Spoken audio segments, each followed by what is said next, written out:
அன்பார்ந்த நேயர்கள் அனைவருக்கும் அன்பான வணக்கம்.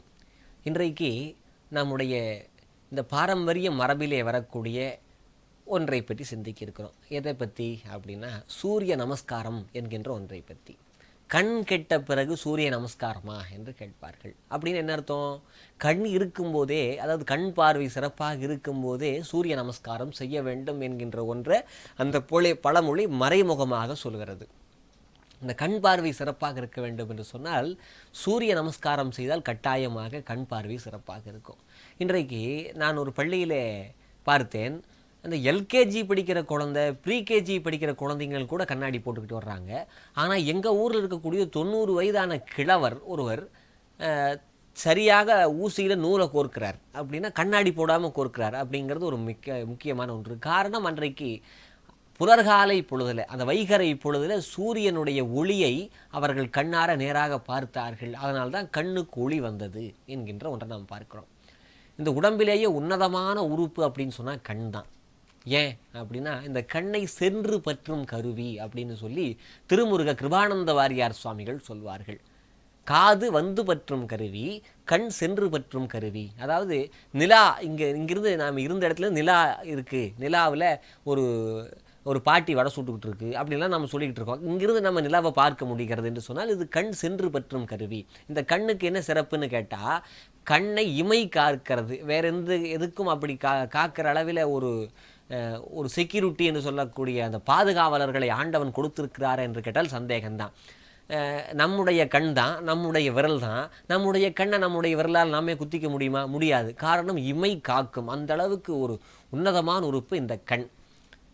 ஒருத்தர் நகைச்சுவையாக சொன்னார், ஒருத்தர் டாக்டர்கிட்ட போய் கண் பார்வை சரியாக இல்லை அப்படின்னு சொல்லி டாக்டர்கிட்ட போனாராம்.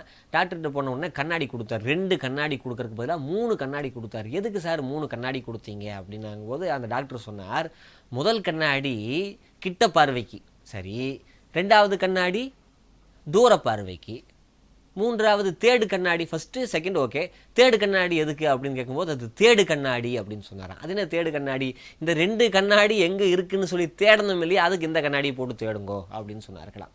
இதெல்லாம் ஒரு நகைச்சுவைக்காக சொல்லுகிறோம். என்றாலும் கூட இந்த கண்ணாடி போடுவது என்பது எவ்வளவு ஒரு நாம் அறிவியலிலிருந்து ஆன்மீகத்திலிருந்து பிரிந்து போனதால் நானே இப்போ கண்ணாடி போட்டிருக்கேன். காரணம், சரியாக சூரிய நமஸ்காரம் போன்றவற்றை செய்யாத காரணத்தால் தான் இப்படி இருக்குது.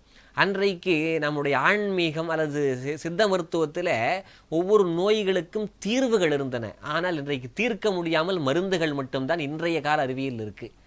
ஆமாங்க, இப்போ கண்ணாடி போட்டால் லைஃப் லாங் கண்ணாடி போடணும்னு சொல்கிறாங்க. குளிக்கிற நேரம், தூங்குற நேரத்தை தவிர மற்ற நேரமெல்லாம் கண்ணாடி போடுங்க அப்படிங்கிறாங்க. நானே எனக்கு கொஞ்சம் தூர பார்வை இதாக இருக்குன்னு சொல்லி கண்ணாடி போட்டேன். போடுவதற்கு முன்னாடி கண் நல்லா தெரிஞ்சிச்சு, போட்டதுக்கப்புறம் கண்ணாடி போட்டால் தான் நல்லாவே கண்ணு தெரியல. கண்ணாடி கழட்டினா எதுவுமே தெரியல, அந்தளவுக்கு ஆகிடுது. இதே நீங்கள் நல்லா தூங்குகிறவர்கள் தூங்கி எழுந்த உடனே கண்ணாடி போடாமல் பாருங்கள், கொஞ்சம் மற்ற நேரத்தை விட கண் சிறப்பாக தெரியும். காரணம், உடம்பு அந்த இயற்கையான ஆற்றலுக்கு ஆட்படுகிறது.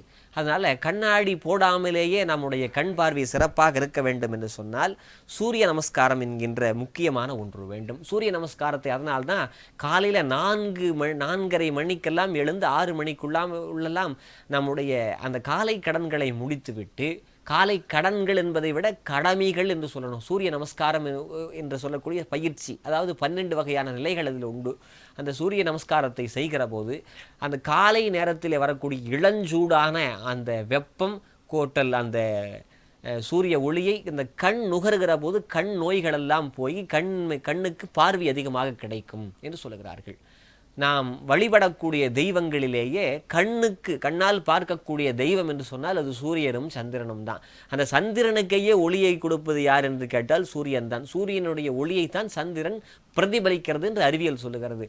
சூரியனை போன்று வல்லன்மையுடையவர்கள் வேறு யாருமே கிடையாது. சூரிய ஒளியின் காரணமாக, சூரிய ஒளியில்னு வச்சுக்கோங்களேன், தாவரம் ஏது, உணவு எதுவுமே கிடைக்காதுங்க. சூரிய ஒளி என்பது பல ஆற்றல்களை தன்னிடம் அடக்கி இருக்கிறதாக இருக்கிறது. அதை போல வல்லன்மையுடையவர்கள் வேறு யாருமே இருக்க முடியாது. ஏன் அப்படின்னா சூரியனுடைய மகன்தான் கர்ணனும் வல்லன்மையுடையவனாக இருக்கிறான். ஆக அது ஒரு பிறவி குணம் என்கின்ற வகையில் அதுக்கு பரம்பரையாக சூரியனுக்கு உண்டு என்று சொல்வார்கள். அந்த சூரியனிடத்திலிருந்து நாம் ஒளியை எடுத்துக்கொண்டோம் என்று சொன்னால், சூரியன் எப்படி வல்லன்மையாக அந்த ஒளியை தந்து கொண்டே இருக்கிறான், அவனை போன்றே நம்முடைய கண்ணும் என்றைக்கும் இந்த வல்லன்மையுடைய ஒளியுடன் சிறப்பாக இருக்கும் என்பதை நாம் எடுத்துக்கொள்ள வேண்டும். குறிப்பாக ஹேவ் எ நைஸ் டே அப்படின்னு சொல்லி காலையில் நம்ம சொல்கிறோம். அது வாயளவில் மட்டும் இல்லாமல் உண்மையிலேயே உன்னதமான நாளாக இருக்க வேண்டும் என்று சொன்னால் கண் பார்வை சிறப்பாக இருக்க வேண்டும். ஒளி படைத்த கண்ணினாய் வா வா வா என்று பாரதியார் சொல்கிறார். இந்த ஒளி படைத்த கண்ணினாயாக நாம் இருக்கணும் அப்படின்னா சூரிய நமஸ்காரம் என்கின்ற ஒன்றை செய்யணும். சூரிய நமஸ்காரம் செய்வதால் சூரியனுக்கு எந்த லாபமோ நஷ்டமோ ஏற்படுவதில்லை. சூரிய நமஸ்காரம் செய்யாமல் போவதால் தான் இன்றைக்கு குழந்தைகள் முதல் பல பேர் நம்ம கண்ணாடி போட்டு கொண்டிருக்கிறோம். ஆக நாம் நம்முடைய உடலை சரியாக வைத்துக்கொள்ள வேண்டும் என்று சொன்னால் சூரிய நமஸ்காரம் செய்ய வேண்டும். அதிலும் குறிப்பாக இந்த கண்ணுக்கு பக்கத்தில் கருவளையமெல்லாம் வருது, அதையெல்லாம் மாற்றிக்கணும்னு சொன்னால் அழகு நிலையங்களுக்கு போய் வேண்டாத ஸ்க்ரீம்களை எல்லாம் போட்டு என்னென்னமோ பண்ணிக்கிட்டு இருக்கோம். அதற்கெல்லாம் பதிலாக செலவே இல்லாமல் இலவசமாக விலையில்லாமல் நாமே செய்து கொள்ளக்கூடிய ஒரு மாபெரும் மருத்துவம் அல்லது நோய் எதிர்ப்பு, அதாவது வருமுன் காக்கும் தன்மை தான் இந்த சூரிய நமஸ்காரம். இதை நாம் முன்பாகவே செய்து கொள்வதன் காரணமாக கண்ணுக்கு ஒளி சிறப்பாக கிடைக்கும். அதோடு மட்டும் நின்று விடாமல் நம்முடைய உடல் சீராக இயங்கும். அதற்காகத்தான் பெரியவர்கள் சூரிய நமஸ்காரம் என்கின்ற ஒன்றை ஆன்மீகத்தின் காரணமாக சந்தியாவந்தனம் செய்யுங்கள், காலையிலே ஜபம் செய்யுங்கள், குறிப்பாக சூரிய நமஸ்காரத்தை செய்யுங்கள் எல்லாம் என்று சொன்னார்கள். ஆக ஒரு நாளைக்கு ஒரு 5 நிமிடமாவது காலையிலே புலர்காலையிலே சூரிய நமஸ்காரத்தை செய்து அந்த ஒளியை எடுத்துக்கொண்டோம் என்று சொன்னால் கண் பார்வை சிறப்பாக இருக்கும். நாம் இப்போ எனக்கு கல்யாணம் ஆயிடுச்சுங்க, எனக்கு வருங்காலத்தில் எதுக்கு நான் போய் பண்ணணும், நானே கண்ணாடி போட்டுக்கிட்டு இருக்கேன் அப்படின்னாலும் கண்ணாடியை கழட்டி விட்டு அந்த சூரிய நமஸ்காரத்தை செய்தால் வருங்கால சந்ததிகள் உங்களுடைய செல்லின் மூலமாக உங்களுடைய ஜீனின் மூலமாக வருங்கால குழந்தைகளினுடைய கண்களாவது சிறப்பாக காக்கப்படும். அதனால் சூரிய நமஸ்காரத்தை செய்யுங்கள் என்று சொல்லி நமஸ்காரம் சொல்லி இந்த அளவிலே நிறைவு செய்பவன் சிவ சதீஷ்குமார். நன்றி, வணக்கம்.